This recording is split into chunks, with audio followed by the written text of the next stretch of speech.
Hey guys, David Vos here, reporting for duty. It's been a day or two. Been just kind of sitting here thinking about some things. I had to pray a little bit to get through this because we're talking about some deep stuff here. And I wanted to make sure that I put this down correctly. Because, you know, this is literally information that we've been going through on astrology that no one knows in the world. Nobody knows this stuff, even though it's actually written down in our Bibles. But it's written in symbols. And we've got so many things that are stuck that people have been saying that sounds true, but it turns out to not be true. I mean, this goes across the board, whether you're talking about astrologists that repeat something that Crowley said a couple, 50, 70 years ago, whatever. Or they got it out of some book that Manly P. Hall wrote, or something that they thought somebody said, or Ptolemy wrote in his book, back in the Dark Ages. I mean, they were doing their best, probably all of them. But there are secrets that have not yet been revealed that will put all this together. And trust me, we don't have all the answers here.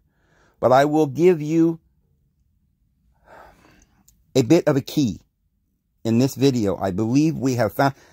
I mean, I prayed about this and I thought about this and I meditated on the scriptures because we need to fine-tune this and get this down to understand. We talked about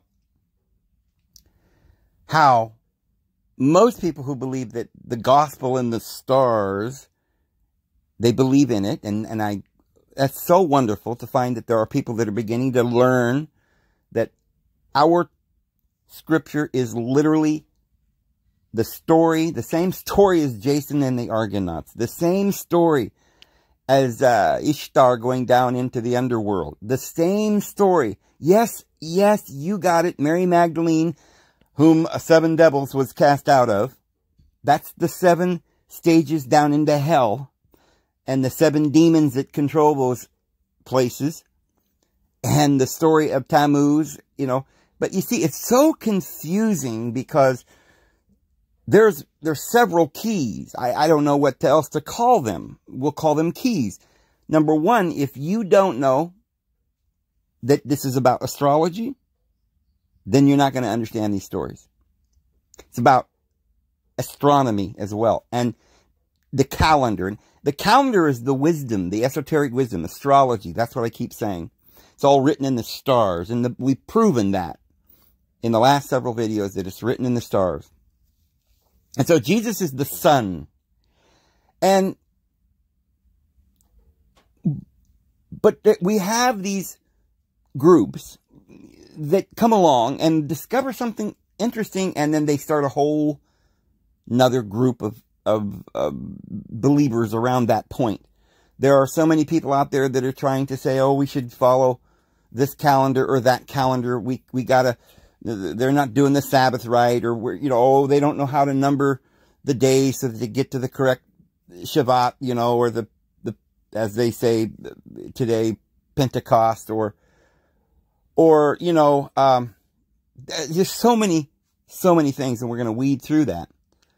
But one of the things, so you could look at it from, some group that thinks that we got to go back to the law, and they've studied all this, and that's great because we need to learn the law. But like I said, if you don't have this key, that's the Old Testament, and this is the New. That's astrology, and in astrology, you've got the bottom of the wheel and the top, and there's a God at the beneath, and there's a God above. So this has to be understood. You have to know that Yahweh in his Old Testament is speaking from a different perspective as Jesus is. That doesn't mean either one's right or wrong, except that, of course, we want to be in the spirit, not in the flesh. But there is a flesh. There is a bottom of the wheel. We did go through the darkness, and Yahweh is in charge down here. And so he is in charge of the calendar, which is a lunar calendar. And it tells you, because the sun is the righteousness of Christ, and the moon is the reflectory law that just basically is like a lamp. Like John says, I'm just a lamp in the wilderness. I'm not the true light that lighteth every man. So there's down there in the darkness, you got to have a lamp. And that moon kind of gives you a little bit of light, but it's not the truth. It's just a little glare, right? It's not the source. So Jesus said, Moses brought the law, but I bring the truth. So you have to understand then that when the Jewish people went down into Babylon, they changed who they were. And everything that we're learning today has been skewed. They've hidden it, inverted the calendar. That's the wisdom. That's the knowledge. That's the prophecies that prophesies of the coming of Christ in the calendar. And that is all of our wisdom. Geometry, history, spiritual poetry, music, everything is included in this science. And they've inverted it and turned it upside down. There were two calendars, the lower calendar of the lunar and the higher solar calendar. But you see, neither one of them work. You can't keep the festivals and, when you're looking at the moon going around and around, you gotta take note of that in order to have your festivals and do various things and to count the, it's all in the math, right? Matter, math, the material. And we're part of this material. And so we have to be able to count. So the clock has 12 houses and there are 360 degrees or decans, deca, that came from the Egyptian calendar because they had these 36 degrees or decans. And they also had the 24, 12 for the day and 12 for the night. That's where we get the 24 elders. So look, there's another calendar. There's no 24 in Julius Caesar's calendar. So we're going to find out that there is a real calendar that's neither a lunar or a solar, but it is a lunar solar. And there's other calendars that tried to do this. But the ancient calendar that we can find that you see in the book of Enoch talked about, it explains it. I mean, you read this book of Enoch and you think, what is this talking about? And Enoch goes to the heavens and he sees all these departments and all these messengers and the angels. Do you realize that these messengers are stars? The same as in the Sumerian. The gods are the planets and the stars. And they bring their information and they have their influence. So the messengers or the angels that Enoch sees that are over different chambers is talking about these chambers that's in the wheel. The 12 houses, the 36 deacons, and then 36 and 36 is for day and night, is 72, the Sanhedrin, the 72 also that Jesus chose. But you have much more than that. There are literally all kinds of different constellations up there. And each of the constellations have hundreds of, there's so many different stars in those constellations. And each star was originally written down by our Father in heaven. Actually by Adam, because it says that Adam named all the animals, the zodiac, the animals. Adam named them. That doesn't mean he said, oh, you're going to be a hippo. Oh, I think you'll be an elephant. No. He's saying he made the astrological wheel and all of the wisdom. And of course, Enoch went right into heaven, right? And walked with the Elohim. And he lived 365 years. So even before the flood, they knew there was a 365-day year. But what's interesting is that each of the ages tell something about astrology.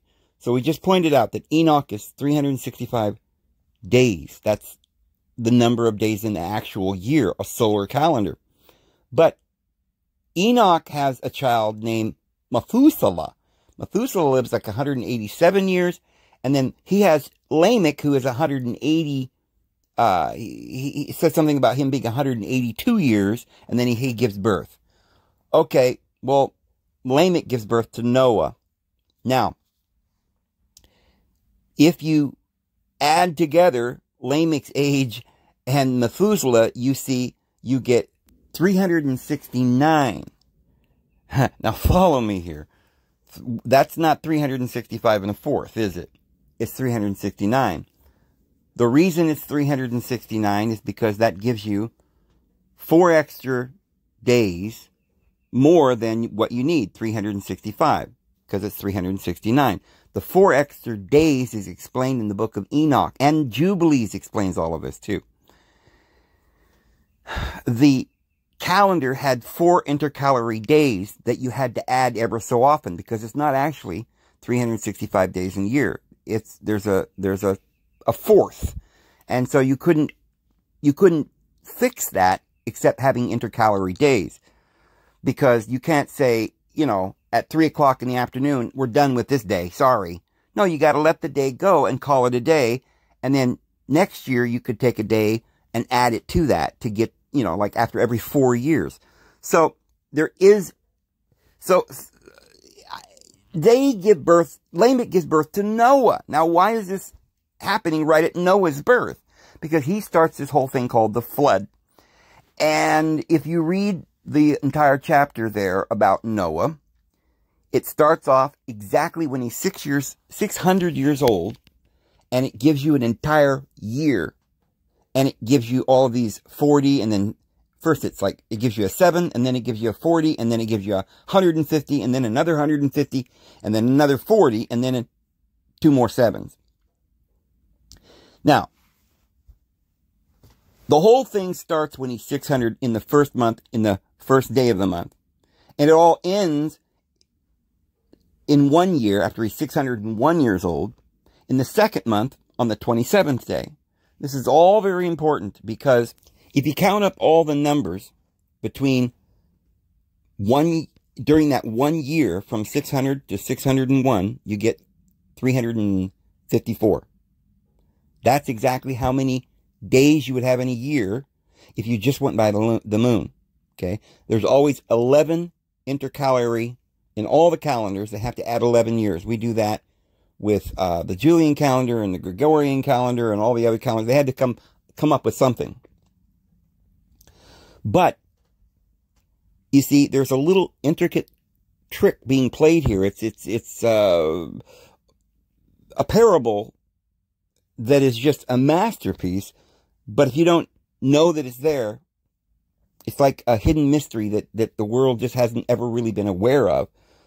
But you see, it says, people read it and they go, why has it got 7 years and then, or 7 days or something, and then 40, and then 150? Some people say, if you count that all up, you're going to get too many days. They don't know what it means. They figured it out. Jewish scholars have said, this has got to be the original calendar, because it's going to tell us how many days is in a year.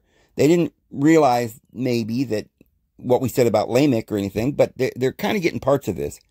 So they're counting them up and they're going, oh, 354, great, wow, wonderful. But they didn't notice that the 40 and the 7 at the beginning takes you back to exactly when Noah was 600 in the first month on the first day. Then it starts the flood in the second month on the 17th. What is that? 47. 1 month is 30, and the 17th makes 47. This is important. Hold that thought. Now, without that, without what I'm about to tell you, this explanation, you would have to say, why in the world is the Bible saying that we're going to wait, you know, the Bible's going to tell us that Noah was 600 on the first day of the first month. He was 600 years old. But that's not when the flood starts. What do we need to know that for? Why not just tell us the flood starts on the second month on the 17th day? I mean, you know, if that's when it actually happened. And then you have to wonder, well, if this is symbolic, what does the 17th day have to do with anything? Because usually in Hebrew, if the holidays or events or whatever start on either the first of the month, the first day, or the 14th or 15th. Because their months were usually 29, 30 days. Like Passover is the 14th, unto the evening of the 15th. So, why the 17th? It doesn't make any sense unless you understand that this is about astrology, because the sun rises in the summertime 23.27 degrees declination in the tropic of Cancer. But in the winter, it rises 23 degrees south, 0.27, south in the Tropic of Capricorn. Capricorn's the bottom of the wheel. That's the winter. See? So when the sun's down there in Capricorn, it's winter up here in the north. But when the sun's in Cancer, it's warmer because the sun has declined 23.27 degrees. So what does this have to do with the story of Noah? 23 and a half and 23 and a half is what? 47. That's a 40-day period and a 7-day period put together, 47. It just so happens, so half of that is 23. So it just so happens that in the story of Noah, there's a 40 and a 7 at the beginning, then 150 and 150, which by the way is 6 50s. And ultimately, according to the correct calendar that Jesus used, there are 7 50s, 7 jubilees. So we know that the calendar that Noah was telling us about was the calendar that Enoch used, the jubilees used, and it's the one that's in the Dead Sea Scrolls that the zadokite priesthood used, which is the Essenes, which is the one that Jesus used, and he disputed with the Pharisees on these things. But, so, Noah's story starts off with 47, then it gives you the 150 and 150. Strange that it would say that the flood lasted 150 and then another 150. That would be peculiar if it was an accident. It would be quite a coincidence, but it's not. It's numbers, it's numerology, and it's telling you about astronomy and astrology and the great science. At the end of the 150 and the 150, you get another 40 and another 7 and another 7. Why? Again, the 23 degrees is on both ends. And there has to be a 40 and a 7 on both ends, because you see, the sun is going to go from Cancer all the way to Capricorn. That's 47 degrees. It does it in winter and in summer. And so what it's telling you there is that it's giving you the correct number of days that the sun's going to go and rise upward in the summer, and the number of degrees that the sun will go down. It was giving you their actual calendar. And there's a lot more to this, because you see, while they're giving you the 47, they could have just said it was 47 years, but they didn't. They broke it up into 7 and 40. Why is that? Because you have to have a 40 in there. Because the 40 degrees has to do with Inanna or Ishtar or Easter. Remember, that's in the Jewish calendar as well. They have Purim, which, by the way, is 30 days before Passover. 30 days exactly. And we'll explain why. Because there's an intercalary month that the Jewish people use, the Moses used, that we have to mish with the solar calendar. We'll get to that here in a little bit. So, so we'll just say this now, don't keep you in suspense. But Passover, when Jesus came to the earth on Passover, that wasn't even Passover, because they had an intercalary month. They added a month to make up for the lack of their calendar. It wasn't working out correctly, so they made a calendar that they got from the Babylonians, and all the names of the Jewish months are Babylonian months, because they went down. You won't find anywhere in the Bible where the Babylonian names for the months are used anywhere until after they went into Babylon and came out in 587. And so we can't find any of, like the major prophets or the Old Testament, Moses. Nobody talks about the Babylonian names for these. So when the Jewish people came out of Babylon, they didn't just bring with them the names of the months. They brought the deity that rules at the bottom of the wheel, the entire science their corrupted dates, their holy days, which is to do with the deity at the bottom of the wheel, who rules over the darkness, which is a lunar calendar, which is the months, which is the law. Remember, Enki had the Tablets of Destiny, which is the book of the law, that Inanna went down to acquire. Because when the sun gets the law of love, the world, you see, is she's the mother earth. She's rebirth. And she's going to be reborn on the top of the wheel. So, she has got to go down, just like Jesus went down through all, just like you and I have to go through all of the houses at the bottom of the wheel and go through all of that. Go through hell. But Inanna, which represents the church, you see, she went down there and she had a plan to get that law. Remember when Jesus died, went to hell, he came out and nailed the law to the cross. He got the law so that he could do away with the law. Anyway, Inanna was quite crafty going down there, and her husband conquered Enki, Yahweh, the deity in the abyss, who was ruling over the world with his calendar, with his rules, the lunar calendar, and with all of the holy days that came with their, their celebrations, the celebrations of Satan and all of the things that they do, the celebration of death and Passover and murder and all these things. But Christians, we celebrate the light and we celebrate Easter, right? It's all there in the calendars. So, Moses goes up the mountain. Remember, he went up 2 different mountains.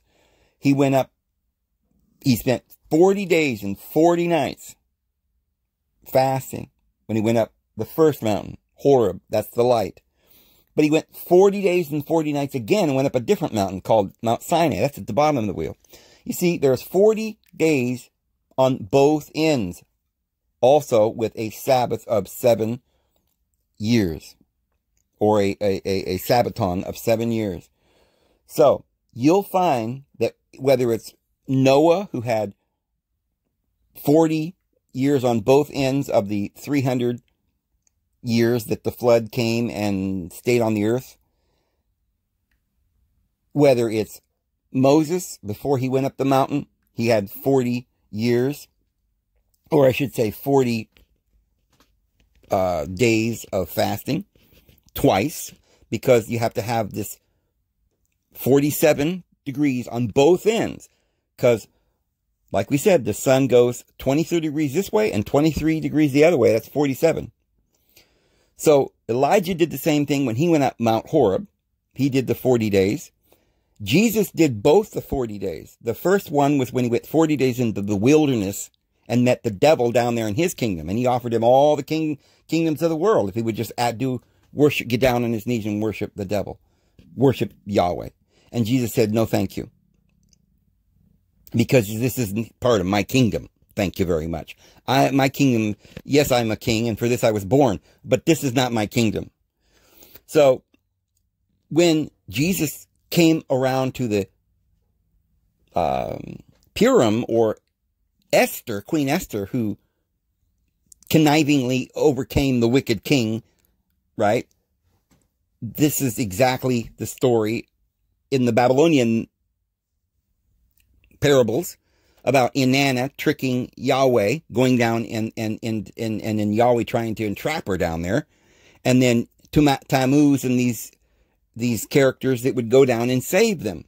It's in the Greek mythologies with Perseus and Andromeda. All of them have the same story. But there's always a 40-year... I mean, Buddha went and sat for 40 days and 40 nights and meditated and got nirvana, right? So, so Jesus had that 40 days down there in the devil's kingdom, because that's at the other end, the bottom of the wheel. Then when he gets to Passover time, he dies on Passover. He's 3 days and 3 nights in the grave. This is then the morrow after the Sabbath, where they wave the wave sheaf, which is the first fruits, which the Apostle Paul says is Christ, our Passover, has been sacrificed. Let us go and eat the feast with sincerity of heart. So, you got 7-day feast of unleavened bread. But from the morrow after the Passover, after the Sabbath, you count 7 weeks. And the 7th Sabbath, the next day would be the 50th day, which is called Pentecost. Now,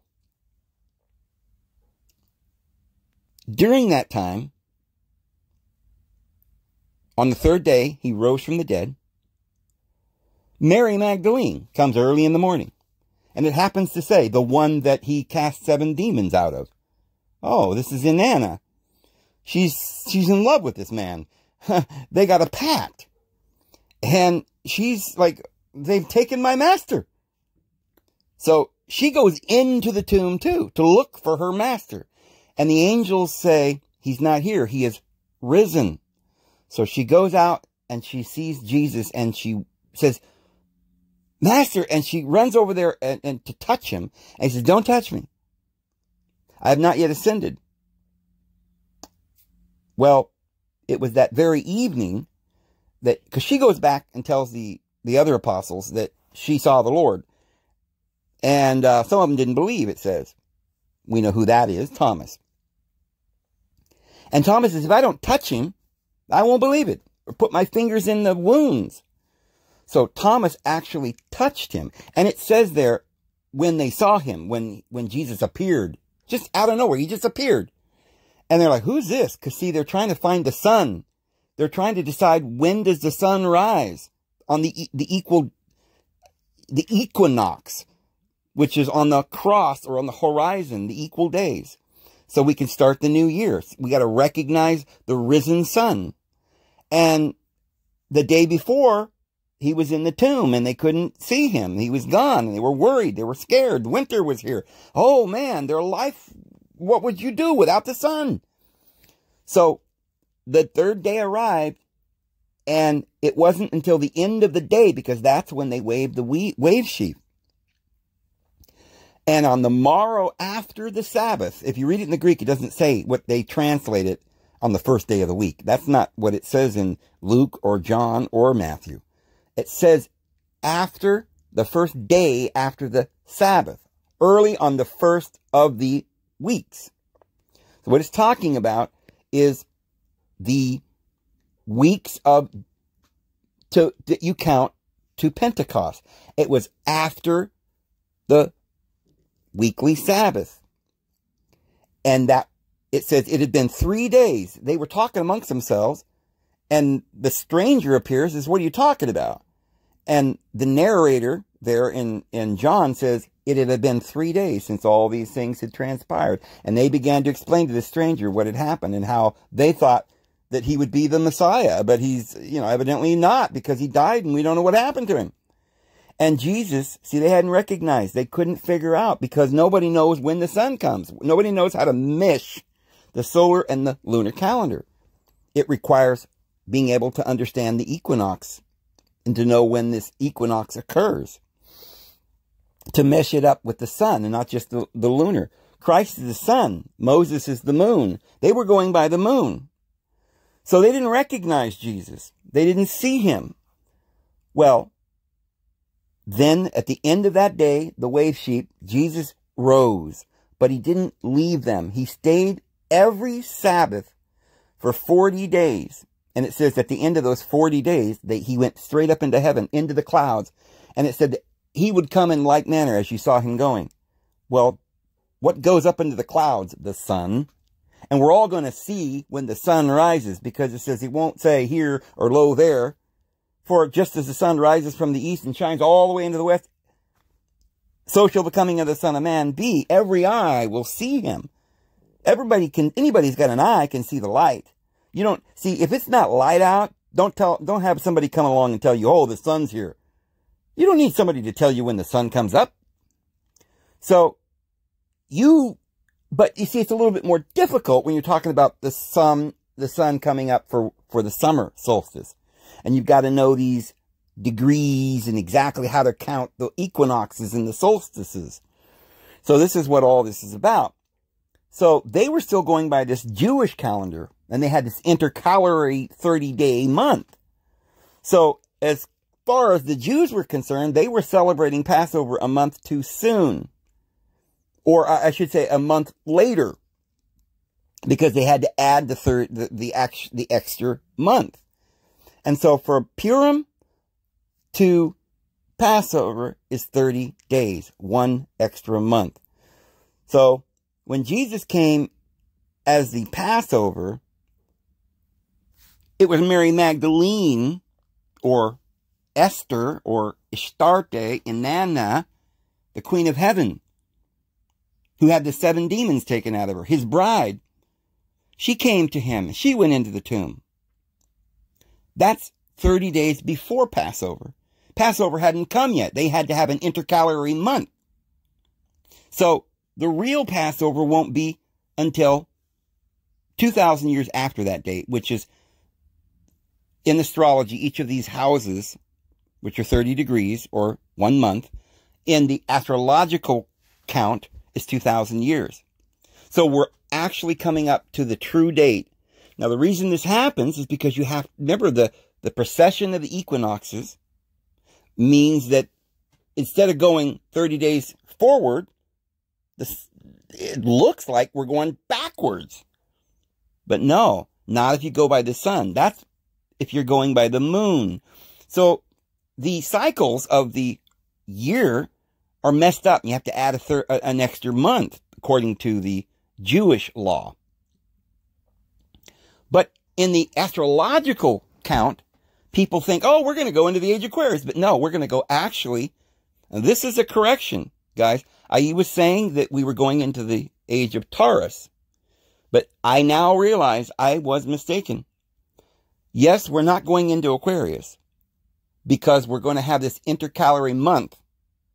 And we're going to have the real Passover, because when Jesus came, he was our Passover. He died according to the law of Moses. But the sun hadn't risen yet. For 40 days, he was with them. He didn't rise until the end of this particular 40 days, and plus the 7 days of the Feast of Unleavened Bread, which makes 49 or 50 days until Pentecost. But remember, it starts on the 3rd day, because he was in the tomb for 3 days. So that's 47 days. From the day that they waved the wave sheaf unto Pentecost is 47 days. So Moses, Noah, and Jesus all were giving us subliminal information about these 47 degrees.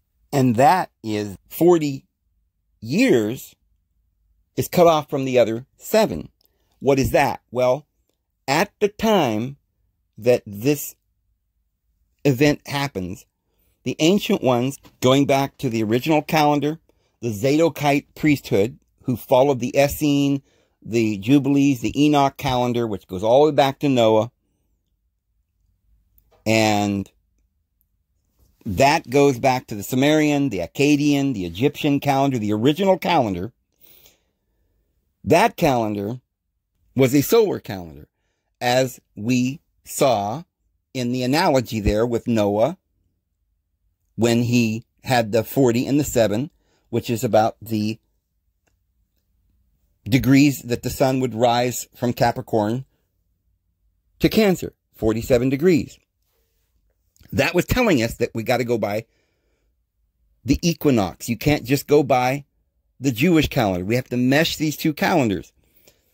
So the 40 days that Jesus was on the earth and then he rose, that's when the sun actually rose, and that's when you actually start the year.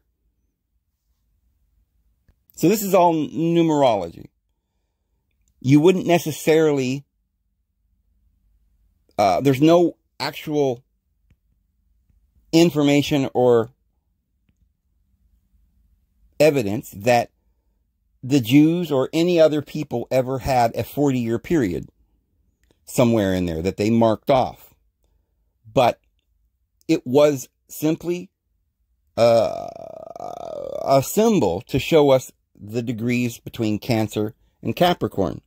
It's simply telling you, because remember, Noah, the whole thing starts a month and 17 days before the flood starts. It tells you about this 1 month and 17 days, which is 47. And then it actually says there's 7 and 40. And it's only telling you that because the sun is off by 47 degrees on both sides. That's all it's telling you, is that when you're looking for the sun, you've got to go 23 days on both sides. So you've got a 47-degree discrepancy and from winter to summer. And at that time, there was Venus in the sky, which, remember, that's the third brightest star or object, right, in the sky. You got the sun, you got the moon, then you got Venus. And Venus is sometimes the evening star, and sometimes it's a morning star. So it goes for like several hundred days as an evening star, then it goes for several hundred days as a morning star. But there is a certain point, and it happens every 18 months, that Venus retrogrades 40 days. And when she does that, it's interesting it happens every 18 months, because one full year would be 12 months. And then you got another 6 months. So this happens twice. Once when Venus goes down into hell, basically, and becomes the evening star below the horizon in the south. And another time when it retrogrades back into the morning star position. But when it does that for 40 days, it does this retrograde. And it does it every 18 months. Once into hell and once into heaven. But when it's going from hell to heaven, it spends about 8 days in the sun. They wed. There's a wedding. But this wedding is more than just a wedding. It's Tammuz delivering his bride. It's Perseus saving his Andromeda from the great Cetus beast from the sea that she was swallowed up in down there in hell. So she's down there as the evening star, but Jesus on the spring equinox, he's about to rise, but he will not rise until he takes his bride and they're married. And then she rises in the sky to become the morning star. And in some languages, her name is Lucifer. But in other languages, obviously, it's Inanna, Ishtar, Easter, Esther. In Hebrew, it's Esther. And they celebrate her 30 days before Passover. So, some of these numbers are just explaining astronomy to us, you know, and the sun's declination in the sky over the ecliptic. But some of these numbers are giving us the degrees in which the sun has to reach a certain point to be actually a new year. So the Jews think that Passover already arrived and they rejected Jesus. Everybody rejected Jesus. So, yeah, Jesus made a covenant. But remember, let's go back to with Moses. Most people, I don't think, realize this, but when Moses led the children of Israel out of Egypt, okay, he made a covenant. And Moses' wife, Miriam, see, there's always a Mary, right? Because she was the priest. And Moses was the one who's representing something there. The law, the lawgiver, the deity at the bottom of the wheel. He's going to come into contact with this deity and make a law. So, that was a covenant he made with the people with blood. And that happened on Passover, right? In order to be a part or make the covenant, you had to offer a lamb and pour out his blood. Well, 49 days later on Pentecost, he gave them the law. So in the New Testament, Jesus gave us a covenant, right? He sat down, had a meal with his disciples. And that was also a marriage covenant. They would have a glass of wine to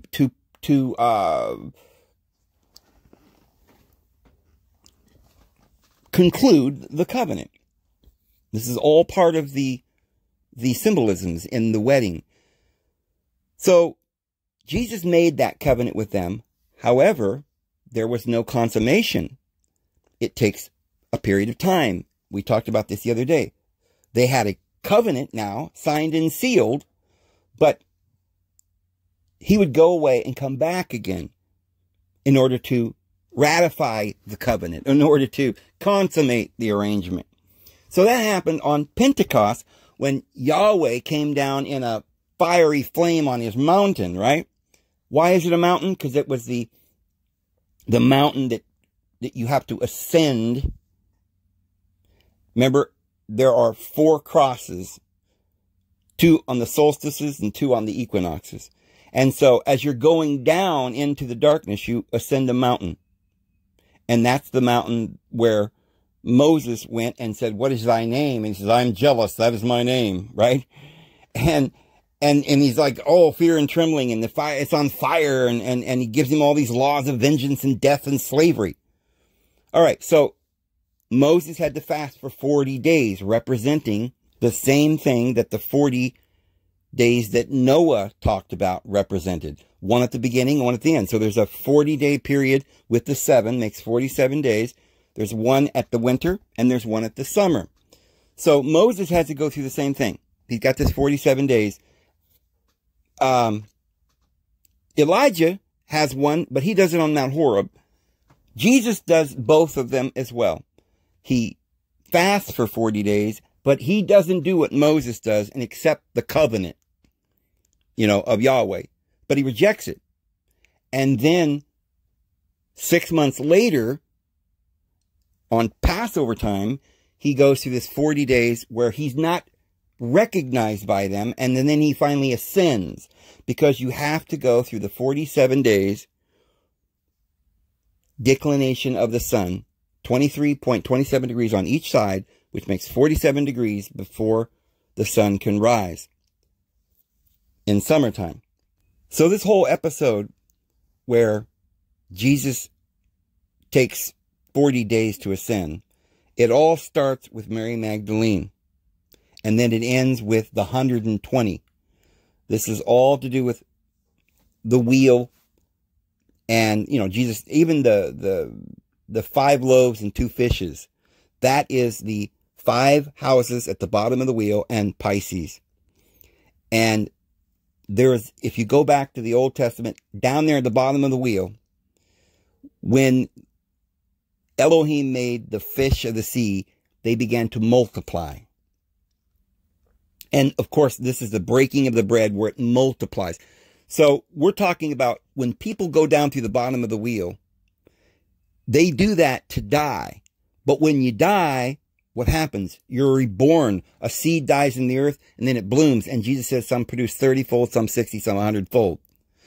So the multiplication occurs when we're just a seed, a little fish, a little pollywog. And there's where the multiplication happens. And life begins to have all of the variables and growth. But it comes from the physical part. But what we're saying is that this shows us that Jesus, and we're going to have to do several videos on this still. I don't know when we're going to be done with this, because there's a lot of information. I'm looking down, I'm seeing I've gone almost 45 minutes. And I don't think I've explained this very well. I feel like it's just very difficult to explain all of this. I hope everybody was able to grasp what I'm saying and not just think this is all just a bunch of poppycock, because this is not poppycock.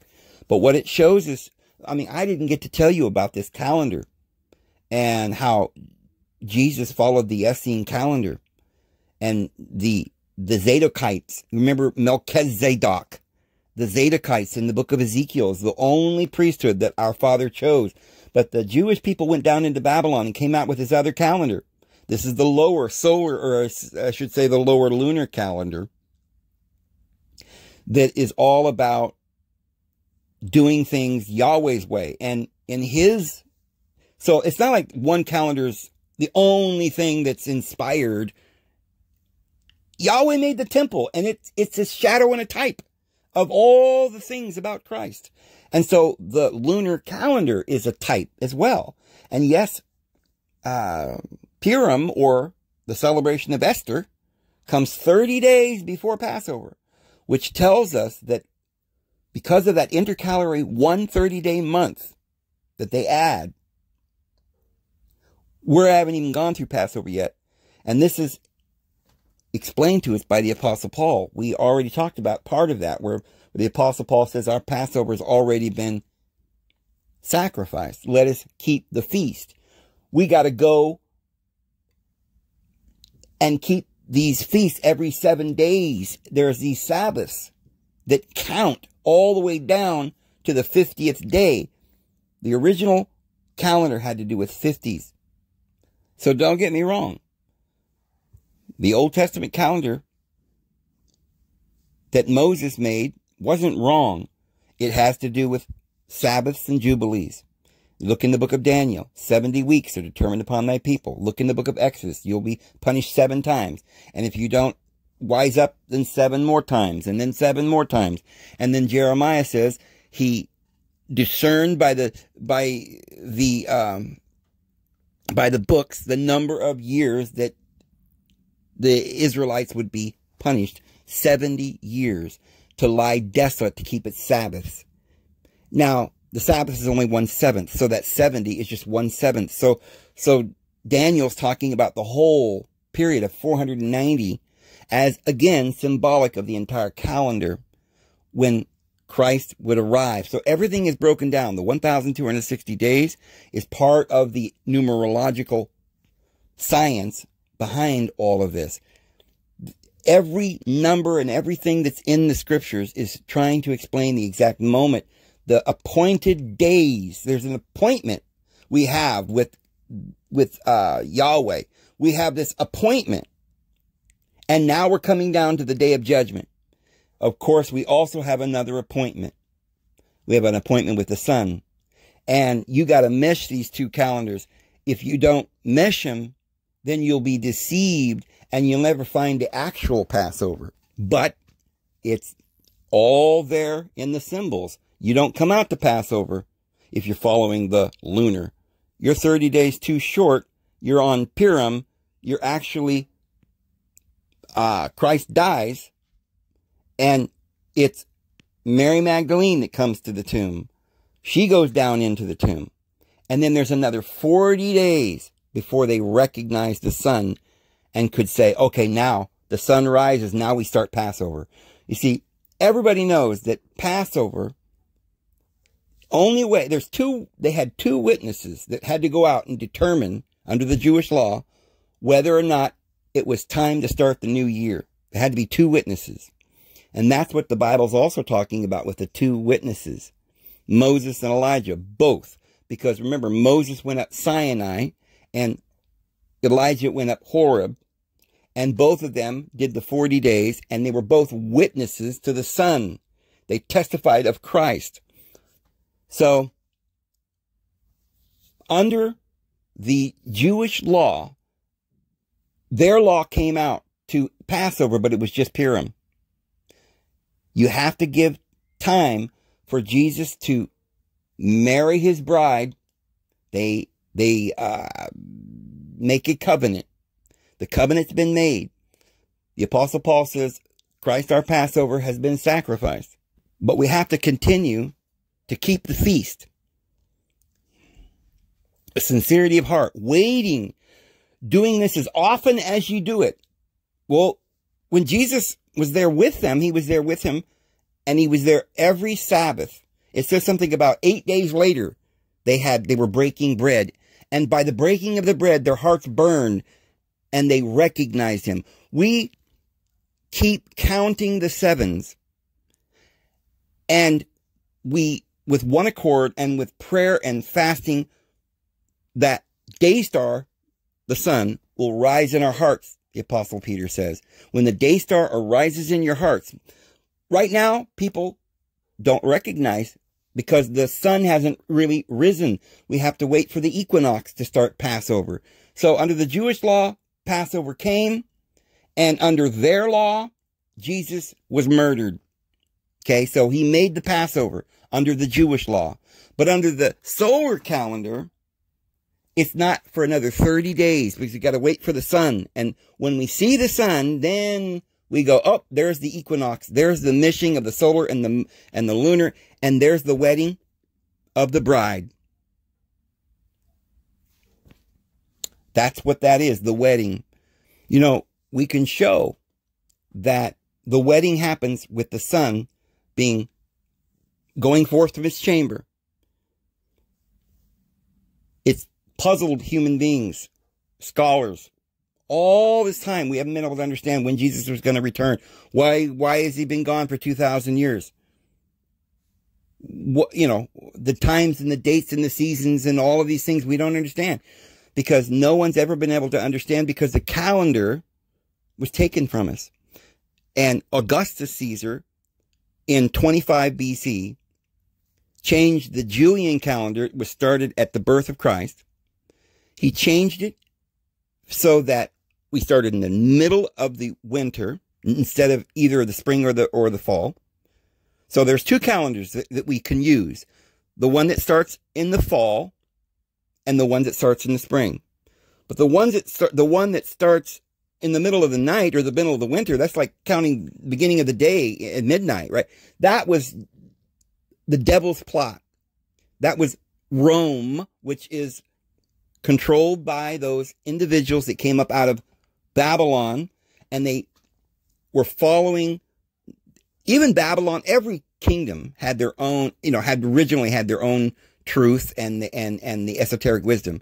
But remember, Babylon is a symbol of this confusion, because Yahweh came down there and confused their language. What that means is the law of Hammurabi, that's his law, the confusion, the lunar. And it's confusion, but it's actually the law. It's the physical material world that we have to live under his law.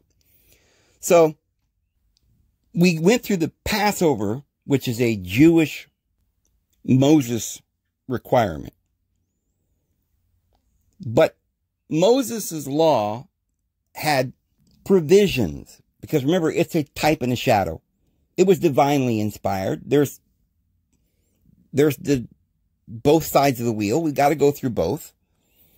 And so the legal provisions in the law of Moses was this. Let's say you have to go to Passover to get the covenant. And then we've all got to get this covenant and come into the world to get a body and to be judged. And this is just something we all got to do. Well, let's say that you can't, because you're sick, you're in a faraway journey, you can't get there, or something's going on. So the law of Moses made a provision. There was a guy that said, hey, Moses, this whole thing with the Passover is great. It's wonderful. But, I can't make it. I'm unclean. I touched a dead body, or, which I think is symbolic of Christ dying. But I won't be able to make it because I'm unclean. Or somebody else said, oh, I'm going to be out of town, right? So I can't make it. What do I do? Moses goes and consults with Yahweh, and he says, here's what you can do.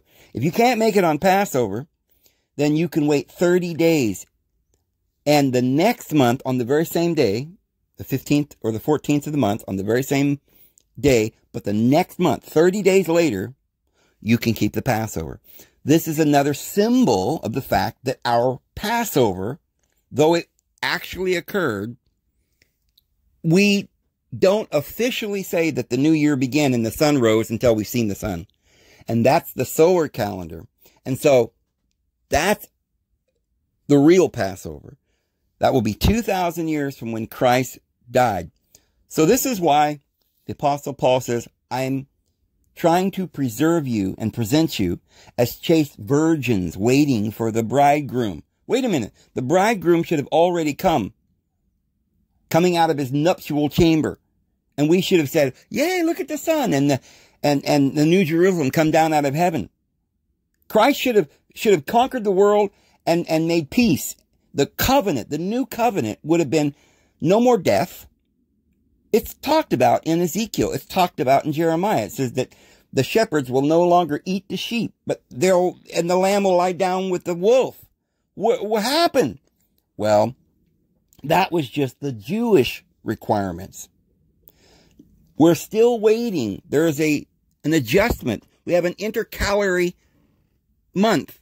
We have to adjust the calendar. And when we actually see the sun rising, then we can go ahead and start the real Passover. We have to have the intercalary month thrown in there. So there are those who have already kept the Passover. And they've already passed from death to life. Those are the first fruits. The first fruits goes in stages. The first fruits is Jesus Christ. He was the first one to rise, the firstborn among many brethren. And that was represented by the wave sheaf. But then you have another harvest or a first fruits. And that is Pentecost. That will be coming at some point after the wave sheaf or the festival of unleavened bread. Then it's the festival of Shavuot, which is Pentecost. But that's not the harvest, the big harvest that comes at the end of the year in September.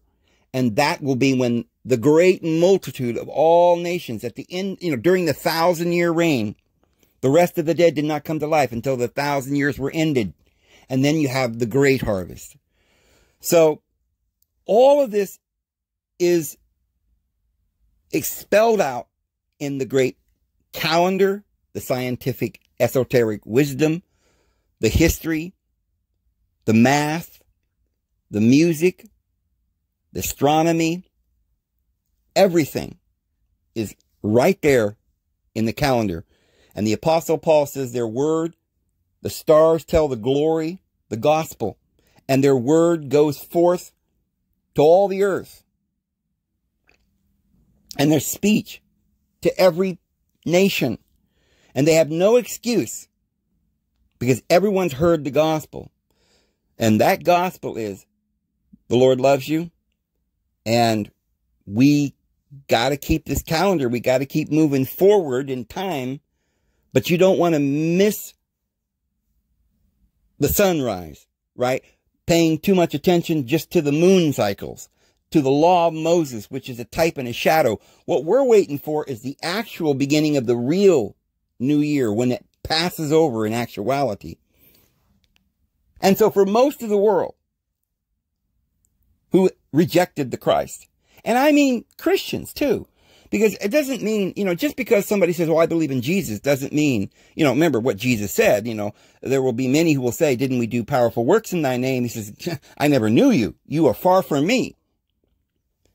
Because they don't understand. Well, maybe they weren't supposed to. So this is why the provision was in the law that we would do the Passover 30 days later. We'd have this intercalary. We would mesh it with the sun. We would wait for the ascension. And when the ascension actually occurs, I mean, many of us, even some of the disciples, right? Peter denied Jesus and Thomas doubted and had to see it with his own eyes.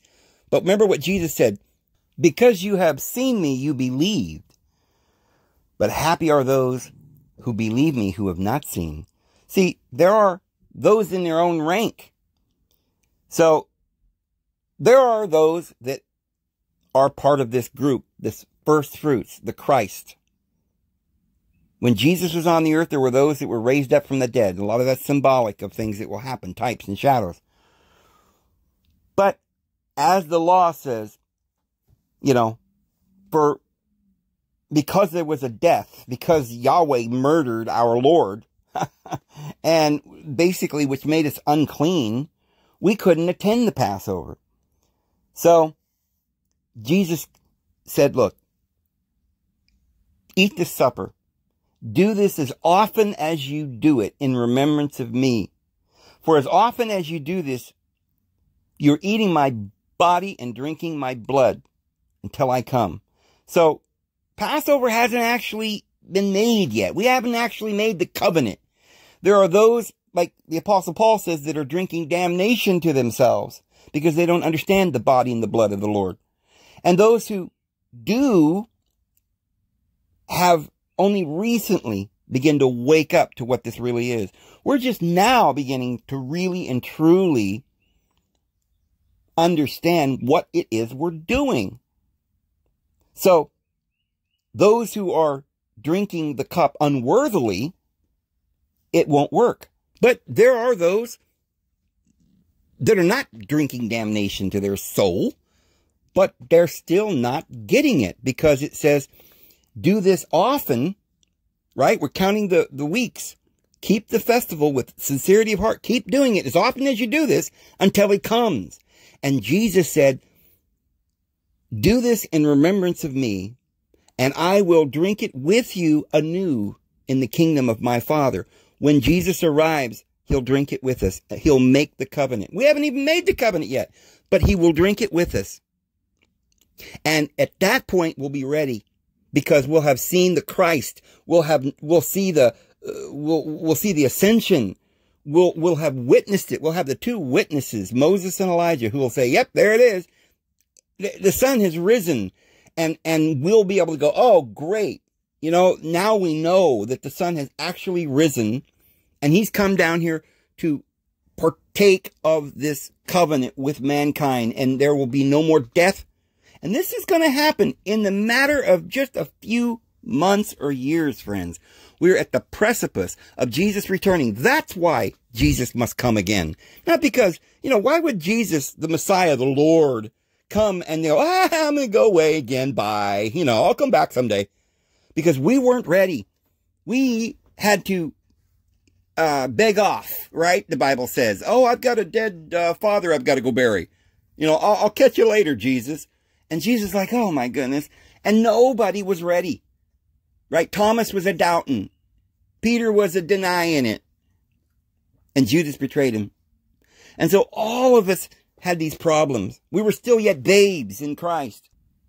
Jesus then went by both calendars, but not by the Pharisees, because they had, now the Sadducees, they had a little better calendar, was closer, but they still went by the lunar and didn't understand this whole solar part, this calendar of the Jubilees and Book of Enoch, and they, you know, they had a war basically with the Zadokites. They hated each other because Rome would not allow Judaism to be run by the Zadokite priesthood. So they murdered them and sent them out in the desert. They beheaded John the Baptist, and Jesus, who then became the leader of that same disciples, of the same group, they crucified him. And then James, the brother of the Lord, was also thrown off the pinnacle of the temple. That was that leader of the Ebionites, or one of the groups of the Essenes. Another was the Therapeutai. And you can find that the Therapeutai had this calendar, the same calendar, the Zadokite priesthood. It's in the Dead Sea Scrolls. They only went by the Zadokite priesthood. They didn't agree with the Pharisees. They didn't agree with their teachings because they were going by these, they called the months Nisan and stuff, Babylonian names of Babylonian gods. Now look, the only reason that Babylon had this error is because Babylon, when they looked at the wheel, they had begun to become very materialistic and had material laws of don't do this and taste not, touch not, handle not. All these rules that were given by, as the scriptures say, as the parables say, it was Ea, that had the tablets of destiny. There was always this war between Inanna and the deity that was in heaven, fighting with the deity in the abyss. And so the two calendars were both legal and binding. And so the Jewish calendar, not the Babylonian calendar that the Jews today use, they are completely just following only their God at the bottom of the wheel. They've completely forgotten. But the God at the bottom of the wheel, his nature is to be blind.